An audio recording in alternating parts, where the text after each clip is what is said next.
Hello students, welcome back to my commerce classes. आज के इस वीडियो में हम चैप्टर 9 में बिजनेस फाइनेंस फाइनेंशियल मैनेजमेंट के बारे में स्टडी करेंगे। ये जो चैप्टर है बिजनेस स्टडी के पार्ट 2 का फर्स्ट चैप्टर है, यानी कि चैप्टर 9। और स्टूडेंट्स, जो बिजनेस स्टडी का चैप्टर है उसमें जो है ये पार्ट 2 जो है आपके पास 30 मार्क्स का आता है, जिसमें से आप जो है इजीली जो है पास भी हो सकती हैं। लेकिन जो फर्स्ट जो आपका पार्ट है वो, जैसे कि हमने उसमें क्या किया था, what do mean by business, business management, उसके जो बिजनेस मैनेजमेंट के फंक्शंस जैसे कि planning, organising, staffing, directing, control, ये जो है हमारे जीवन का भी एक पार्ट है जो हमारे पास जो है हमारी लाइफ में कहीं ना कहीं डेली यूज़ होते हैं। और वो जो है एक जो है हमारा इजी पार्ट है। लेकिन ये जो पार्ट है वो टोटली जो है आपका रिलेटेड टू बिजनेस है, मैनेजमेंट है, जिसको हमें जो है ध्यान से स्टडी करना पड़ेगा। सो स्टूडेंट्स, शुरू करते हैं आज का chapter business finance financial management. Finance students, finance क्या होता है? जैसे कि आपको पता ही है कि कोई भी बिजनेस करने के लिए, कोई भी काम शुरू करने के लिए हमें किस चीज़ की ज़रूरत पड़ती है? फाइनेंस की, पैसा। सबसे पहले तो हमें पैसा देखना पड़ता है कि हमारे पास कितना पैसा है, ताकि हम जो है एक बिजनेस को, एक कंपनी को, एक जो है अपने काम को चला सकें। Money required, finance means money required for carrying out business activities is called business finance.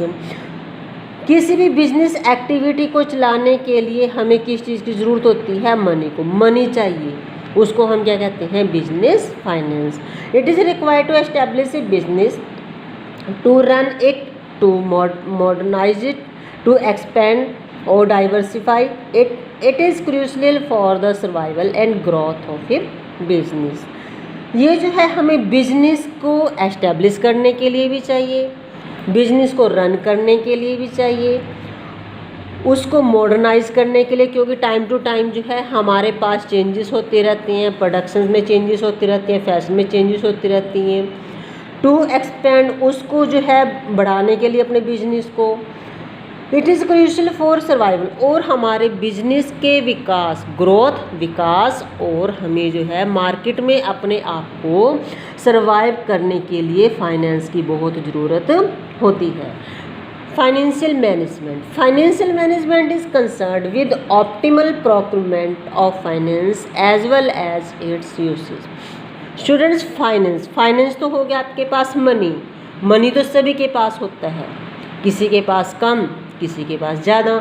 लेकिन उस फाइनेंस को अच्छे तरीके से कौन मैनेज कर पाता है? चाहे वो कोई भी प्लेस होवे, आपका घर होवे, बिजनेस होवे, कंपनी होवे, कोई इंस्टीट्यूट होवे। सो फाइनेंशियल मैनेजमेंट इज़ कंसर्न, जो फाइनेंशियल मैनेजमेंट है वो इस बात से रिलेटेड होती है कि जो आपके पास पैसा है उसको जो है फाइनेंस को आपने जो है किस प्रकार से जो है यूज़ करना है, ऑप्टिमल उसका यूज़ करना है। It aims at ensuring availability of enough funds whenever required as well as avoiding idle finance। इसका जो मेन उद्देश्य ये होता है कि हमारे पास जो भी फंड्स हैं वो हमें जो है इस प्रकार से बचा के रखने चाहिए कि ताकि जब भी हमें ज़रूरत हो उसको हम यूज़ कर सकें, और जो है हम अपने जो है बेफजूली खर्चा जिसको बोलते हैं मिस यूज करने से बचें। It also aims at reducing the cost of funds procured, और इसका जो मेन टारगेट होता है फाइनेंशियल मैनेजमेंट का, जो भी हमें फंड्स जहाँ से भी लेने हैं, फंड्स जहाँ से भी हमने लेना है तो उसकी जो कॉस्ट है वो कम से कम आए। नेक्स्ट जो स्टूडेंट्स आपके पास आती है इम्पोर्टेंस ऑफ फाइनेंशियल मैनेजमेंट। लेकिन यहाँ पर आपका एक क्वेश्चन ये भी बनता है, कई बार आपके पास एग्जाम में पूछा जाता है कि what is the role of financial management in the business.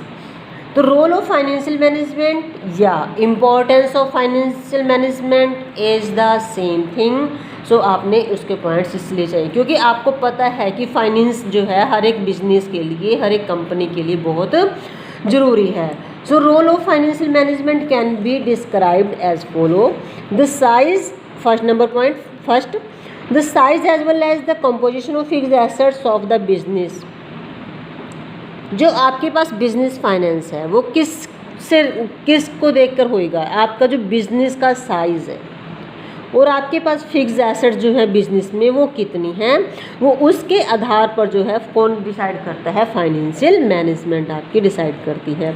A capital budgeting decision to invest is sum of ₹100 crore for example, यानी कि यहाँ पर एक एग्जांपल दिया कि एक कैपिटल बस्टिंग डिसीजन लिया गया फाइनेंस मैनेजमेंट के द्वारा कि उसने जो है फाइनेंस मैनेजमेंट ने 100 करोड़ रुपीज़ जो है अपनी फिक्स एसेट्स को इंक्रीज़ करने के लिए इन्वेस्ट किया, लेकिन ये जो हमारा अमाउंट है फिक्स एसेट्स में क्या हो जाता है, ब्लॉक हो जाता है। इससे हमें जो है फ्यूचर में अर्निंग्स होंगी।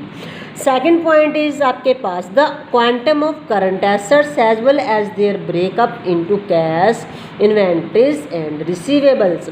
जैसे कि क्वांटम ऑफ करंट एसेट्स का मतलब है कि आपके पास बिजनेस में कितनी जो है करंट एसेट्स होनी चाहिए, या फिर आप उन जो करंट एसेट्स हैं उसको जो है आप ब्रेकअप कर सकते हो कैसे कि कैश। पता है ना आपको स्टूडेंट्स, आपने लास्ट ईयर फाइनेंस उसमें जो फाइनल अकाउंट्स में पढ़ा था current assets, current liabilities, fix assets, companies accounts में जो कैश है, इन्वेंट्रीज है, स्टॉक्स है, उसको आप जल्दी से जल्दी कैसे जो है कैश में रिकवर कर सकते हैं, कन्वर्ट कर सकते हैं। रिसीवेबल्स को जो है आप कैसे कन्वर्ट कर सकते हैं। With the increase in the investment in fix assets there is a similar increase in the working capital. Students, investment जो है फिक्स एसेट्स में इन्वेस्टमेंट करने के साथ साथ जो है हमारे पास वर्किंग कैपिटल में भी जो क्या होएगी, इंक्रीज होएगी। आपको वर्किंग कैपिटल पता है ना कैसे निकालते हैं, current assets minus current liabilities. So capital the financial management decide the quantum of current assets and their breakup into cash, inventories and receivables. So financial management ये डिसीजन लेती है कि आपके पास जो है कितना जो है करंट एसेट्स होना चाहिए, कितने, और आप उसको जो है किस प्रकार से जो है रिसीवेबल्स में और इन्वेंट्रीज में किस प्रकार से उसको आप जो है ब्रेक कर सकते हैं। Next is the amount of long term and short term financing to be used. Financial management involves decisions about the proportion of long term and short term finance। Finance management जो financial management है उसमें ये भी आपका involve करता है कि जो मैनेजमेंट है कि वो डिसीजन ये इस प्रकार से लेती है कि आपके पास जो है लॉन्ग टर्म और शॉर्ट टर्म का प्रोपोर्शन रेट क्या होएगा। प्रोपोर्शन मीन्स 2:1, 1:1, 3:1 या 1.5:1, जो भी रेशो होएगी वो जो है आपकी मैनेजमेंट के द्वारा डिसाइड की जाएगी। An organization which wants to remain liquid would raise relatively more amount on long term basis and vice versa। एक जो ऑर्गेनाइजेशन है जो कि अपने ऑर्गेनाइजेशन में लिक्विडिटी को बढ़ाना चाहता है लॉन्ग टर्म के बजाय।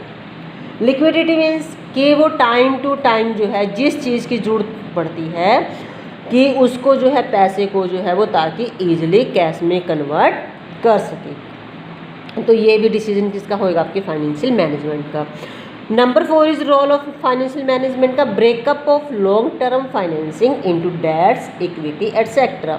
आपने जो long term loans, long term finance में जो आपने पैसा इन्वेस्ट किया है उसको आप किस प्रकार से थोड़ा थोड़ा करके जो है बाकी जो है डेट्स में, इक्विटीज़ में कैसे इन्वेस्ट करेंगे।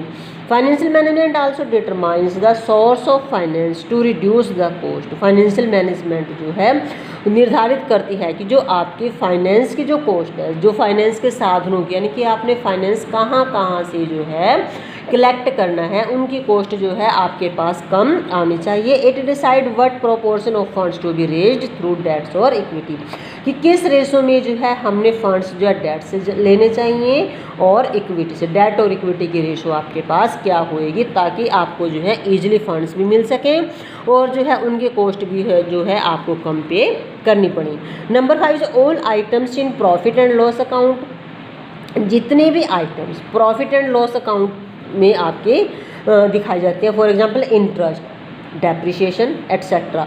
Higher amount of debts means higher interest expense, यानी कि अगर आप ज़्यादा उधार लेते हैं, ठीक है, तो इसका मतलब क्या है, आपको ज़्यादा जो है उसके ऊपर इंटरेस्ट पेड करना पड़ेगा। सिमिलरली हायर इक्विटी मीन्स, यदि आप हायर इक्विटी लेते हो, मतलब जो है इक्विटी शेयर होल्डर से पैसा हायर करते हो, तो उसके लिए आपको डिविडेंड की पेमेंट जो है ज़्यादा करनी पड़ेगी, जिसका जो है आपके प्रॉफिट और लॉस के ऊपर जो ज़्यादा इफेक्ट पड़ेगा।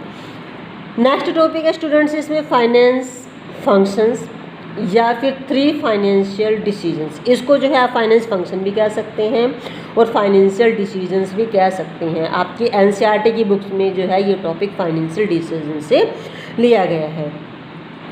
फाइनेंस फंक्शन या फाइनेंशियल डिसीजन का मतलब ये है कि स्टूडेंट्स, आपने जो है फाइनेंशियल मैनेजमेंट जो है वो अपने फंड्स को, फाइनेंस को जो है इन्वेस्टमेंट करने के डिसीजंस किस प्रकार से लेती है। The finance function is concern with 3 broad decisions which are as under. वो 3 टाइप के जो है अपने जो है क्या ले सकती है, डिसीजन लेती है। Number 1 investment decision, number 2 is financing decision, number 3 is dividend decisions. Investment decisions में क्या होता है, इन्वेस्टमेंट यानी कि जो आपकी कंपनी के पास जो एक्स्ट्रा फंड्स हैं, जो एक्स्ट्रा सेविंग्स है, उसको आप इन्वेस्टमेंट कहाँ पर करोगे, कैसे करोगे। Investment decision relates to how the firms funds are invested in different assets. Investment decisions जो है किससे रिलेटेड है कि आपके जो फर्म्स के फंड्स हैं वो आप अलग अलग डिफरेंट एसेट्स में इन्वेस्टमेंट कर सकते हैं। Investment decisions can be long term और शॉर्ट टर्म। जो डिसीजंस हैं आपके पास ये लॉन्ग टर्म भी हो सकते हैं। लॉन्ग टर्म क्यों know students, long terms means 5 year से ज़्यादा ईयर्स के तक, और शॉर्ट टर्म के लिए less than 1 year. Okay, long term instrument investment decision also called a capital budgeting. और लॉन्ग टर्म इन्वेस्टमेंट को जो है आप कैपिटल बजटिंग डिसीजन भी कहते हैं, क्योंकि इससे जो है आपको इंटरेस्ट जो है मिलता है, जो कि आपकी अर्निंग्स होती हैं। These decisions are very critical students. ये जो डिसीजंस हैं फाइनेंशियल मैनेजमेंट के लिए बहुत ही मुश्किल से ले जाते हैं for any business, since they affect the earning capacity over a long run. क्योंकि ये जो है एक लॉन्ग रन की कैपेसिटी के ऊपर जो है आपकी अर्निंग के ऊपर जो है इफेक्ट डालती हैं। They involve huge amount of investment and are irreversible. और ये जो है ज़्यादातर अपना अमाउंट अपने जो है अमाउंट का ज़्यादा हिस्सा जो है इन्वेस्ट करते हैं, और इसके जो है अर्न आर इरिवर्सिबल, जो कि उसके पॉजिटिव होती है। Short term investment decisions are also called working capital. जो शॉर्ट टर्म डिसीजंस हैं उसको आप क्या कहते हैं, वर्किंग कैपिटल डिसीजंस भी कहते हैं। These decisions affect the day to day working of a business. और ये जो डिसीजंस हैं जो कि फाइनेंशियल मैनेजमेंट के द्वारा लिए जाते हैं, ये डे टू डे, दिन प्रतिदिन की जो है वर्किंग के ऊपर, एक बिजनेस के जो दिन प्रतिदिन की प्रतिक्रिया या काम होते हैं उसके ऊपर क्या करते हैं, वो इफेक्ट डालते हैं। These affect the liquidity as well as profitability of a business. ये जो इफेक्ट है आपकी बिजनेस की लिक्विडिटी और प्रॉफिटेबिलिटी के ऊपर भी पड़ेगा। सेकंड जो डिसीजन लेते हैं फाइनेंशियल मैनेजमेंट, वो लेती है फाइनेंसिंग डिसीजन। देखिए फाइनेंस आप कहाँ से करोगे, it involves identification of various available sources. आपके पास फाइनेंस को लेने के जो है वेरियस सोर्सेज होते हैं। The main sources of funds for a firms are shareholder funds या बोरोड फंड्स। या तो कंपनी या बिजनेस अपने शेयर होल्डर से फंड्स ले सकता है, या फिर वो जो फंड्स हैं बोरोड कर सकता है बाहर से, बाहरली पार्टी से, बाहर किसी इन्वेस्टर से। Shareholder funds refers to equity capital and retained earning. जो शेयर होल्डर फंड्स होते हैं वो हमारी इक्विटी कैपिटल होती है और अपनी कंपनी की ही होती है, जो कि हमारी अर्निंग्स को इंक्रीज करती है।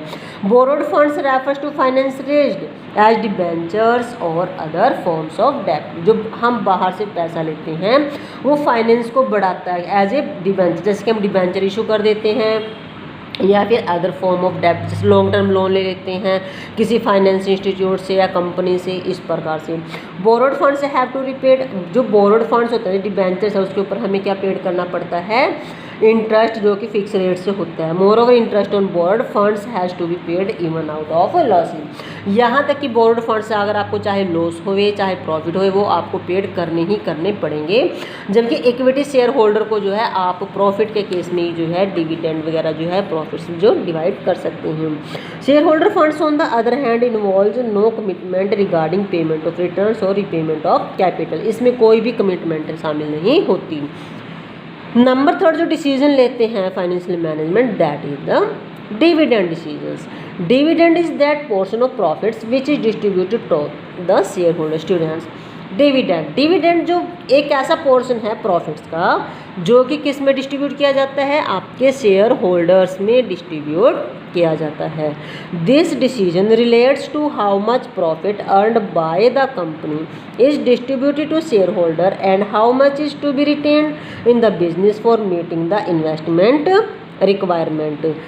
इससे संबंधित जो डिसीजन लिया जाता है कि प्रॉफिट्स का कितना हिस्सा जो है आपने शेयर होल्डर्स में डिवाइड करना है, डिस्ट्रीब्यूट करना है, और कितना जो पार्ट है आपने अपनी कंपनी में जो है अगली इन्वेस्टमेंट के लिए या खर्चों के लिए रखना है। The company will pay dividend only when it can not investment the earnings profitability. एक कंपनी जो है तभी जो है अपनी प्रॉफिट्स को डिस्ट्रीब्यूट करती है जब वो डिसाइड करती है कि उसने जो है अपने प्रॉफिट्स को डिस्ट्रीब्यूट नहीं करना है। The various factors that a company has to consider while making its dividend decision are. जब आपने डिविडेंड डिसीजंस को डिस्ट्रीब्यूट करना है शेयर होल्डर्स में तो आपके बहुत सारे फैक्टर जो हैं इसको इफेक्ट करते हैं। Earnings, stability of earnings, cash flow position of a business, growth opportunity etcetera. For example, जैसे कि आपकी अर्निंग्स कितनी हो रही कि आपकी जो कंपनी है वो प्रॉपर जो है आपकी डेवलपमेंट में चल रही है, उसकी स्टेबिलिटी ऑफ अर्निंग्स जो है वो प्रॉपर चल रही है। कैश फ्लो पोजीशन आपका ठीक है, यानी कि आपकी जो कैश की पोजीशन है, फाइनेंशियल पोजीशन जो है वो आपकी सही है। आपकी ग्रोथ अपॉर्चुनिटी जो है वो ज़्यादा इंक्रीज़ है, आपको उम्मीद है कि आपकी जो है ग्रोथ अपॉर्चुनिटी बढ़ रही है। तो ये सभी बातें जो हैं आपकी जो है डिविडेंड पे जो है क्या करती हैं, इफ़ेक्ट डालती हैं। सो स्टूडेंट्स, आज की इस वीडियो में मैं बस आपको जो है फाइनेंशियल मैनेजमेंट का मीनिंग, डेफिनेशन से हो, इसकी मीनिंग से हो गए, इसके फाइनेंशियल फंक्शंस एंड इम्पोर्टेंस के बारे में आपको समझाया है। सो मुझे उम्मीद है कि आज आपको इस वीडियो में जो है ये टॉपिक क्लियर हो गया होगा। बाकी जो है नेक्स्ट वीडियो में कैपिटल बजटिंग डिसीजंस के बारे में मैं आपको स्टडी कराऊंगी। So students, I hope you will understand this video. So please like, share and subscribe my channel. Thank you.